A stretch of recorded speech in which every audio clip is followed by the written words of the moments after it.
Joseph পটিফরকে যত্ন সহকারে সেবা করত। এদিকে পটিফরের দুষ্ট স্ত্রী জোসেফকে দিয়ে ঈশ্বরের বিরুদ্ধে পাপ কর্ম করাতে চেষ্টা করে।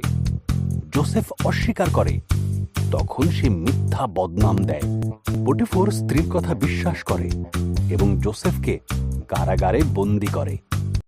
কারাগারে ফরৌনের 2 দাসের সাথে জোসেফের পরিচয় হয়। তাদের প্রত্যেকের একটি করে স্বপ্ন ছিল। ঈশ্বর জোসেফকে সেই সব স্বপ্নের অর্থ দেখান। জোসেফের ব্যাখ্যা সত্য বলে প্রমাণিত হল।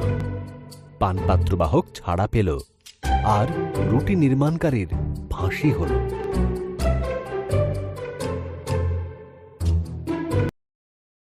2 বছর পর ফরৌন 2টো দুঃস্বপ্ন দেখল।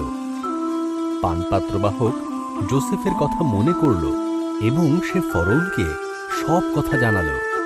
তখন ফরৌন জোসেফকে ডেকে পাঠাল এবং তার স্বপ্নের কথা বলল।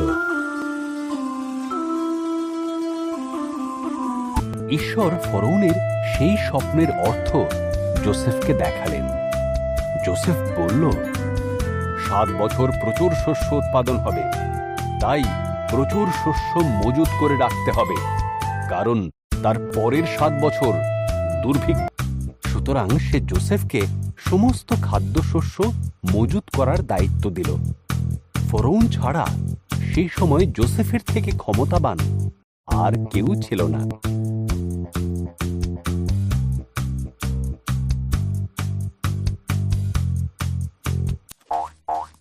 জোসেফের ভাইয়েরা খাদ্যশস্য কেনার জন্য মিশরে গিয়েছিল। তারা জোসেফের কাছে নতজানু হল, কিন্তু তাকে মোটেই চিনতে পারল না।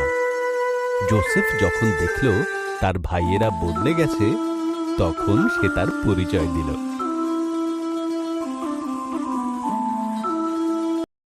জোসেফের ভাইয়েরা ভয় পেয়ে গিয়েছিল। জোসেফ তাদের বলল, তোমরা আমার ক্ষতি করতে চেয়েছিলে, কিন্তু ঈশ্বর তার পরিবর্তে ভালোই করলেন। আমাদের পরিবারের সবাইকে মিশরে নিয়ে এসো, এখানে খাবারের কোনো অভাব নেই।